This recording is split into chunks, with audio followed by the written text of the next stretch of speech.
So, what even happened to Roblox Avatars? Remember when you could join almost any game and instantly recognize someone as a Roblox character? Blocky proportions, simple animations, that unmistakable Roblox look. Now, you join a role-play game and suddenly someone that looks like they walked straight out of Unreal Engine runs past you. And somehow they're taller than half the buildings on the map. I'm not even exaggerating. Some of these avatars have become so oversized that they genuinely don't look like they belong in Roblox anymore. And honestly, I think Roblox's identity is slowly changing. Over the past year, these ultra-realistic human avatars have exploded in popularity. Avatar showcase games are full of them. Role-play games are full of them. Hood games are full of them. Every week there seems to be another UGC bundle trying to recreate a real human, an anime character, or something that barely resembles a Roblox avatar anymore. The customization itself is not the problem. Roblox has always been about creativity. The problem is when creativity slowly replaces the identity that made Roblox, Roblox. At some point you have to ask, where does the Roblox part actually begin? I'm not talking about good outfits. I'm talking about avatars that have realistic skin textures, perfect human proportions, high-detail faces, hair that looks like it belongs in a AAA game, and body scaling that makes them absolutely gigantic. Some are literally so tall they tower over buildings in certain games because the bundles weren't designed with every experience in mind.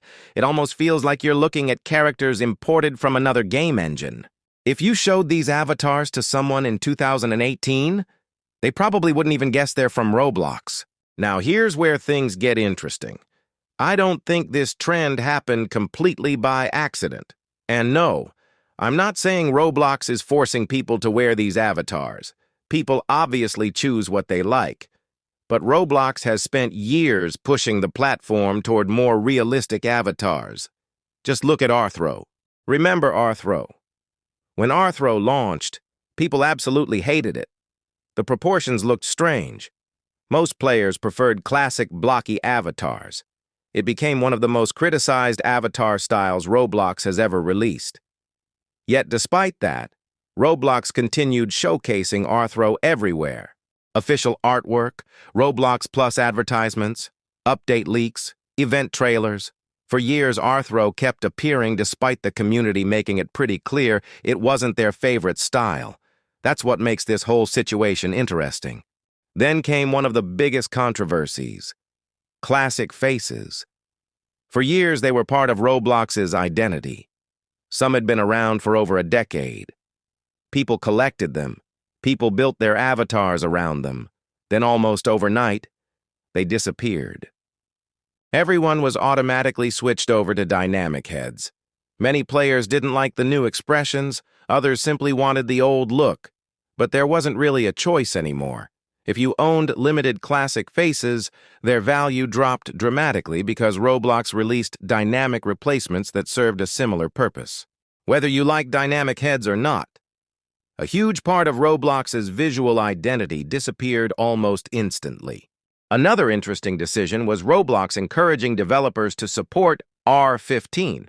Roblox announced that experiences using R15-compatible avatars could earn significantly more revenue than R6-only experiences. From Roblox's perspective, this makes sense. R15 supports layered clothing, more accessories, more bundles, more avatar customization, which also means more opportunities for people to buy avatar items. Again, that's understandable from a business standpoint, but it also nudges developers towards supporting the newer avatar ecosystem instead of the classic one. Little by little, the platform shifts, piece by piece. None of these changes alone completely transform Roblox, but together, they start painting a picture.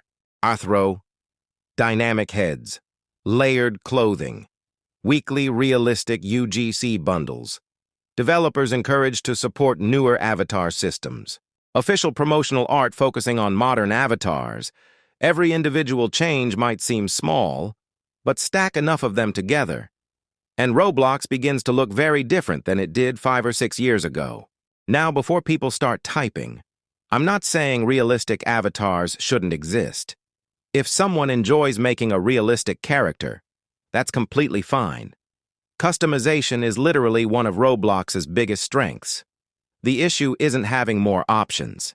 The issue is when those newer options begin overshadowing the style that made Roblox unique in the first place. There's a difference between expanding customization and slowly replacing an identity. Think about Minecraft. Imagine if Minecraft suddenly started encouraging ultra-realistic human models everywhere. Sure, players could make them, but eventually people would start asking, does this even feel like Minecraft anymore? That's kind of how Roblox feels recently. The blocky charm is still there, but it's slowly getting buried under increasingly realistic avatars. Maybe this is simply where Roblox is headed. Maybe newer players prefer realistic avatars. Maybe this is the future Roblox has always wanted. Or maybe the community will eventually swing back toward classic styles like we've seen with retro games becoming popular again. Only time will tell. But one thing is certain. Roblox today looks very different from the Roblox many people grew up with. And whether that's progress or the platform slowly losing its identity is something every player will have to decide for themselves. But that's just my opinion. Do you think Roblox is slowly losing its classic identity? Or do you think realistic avatars are simply the next evolution of avatar customization? Let me know down below.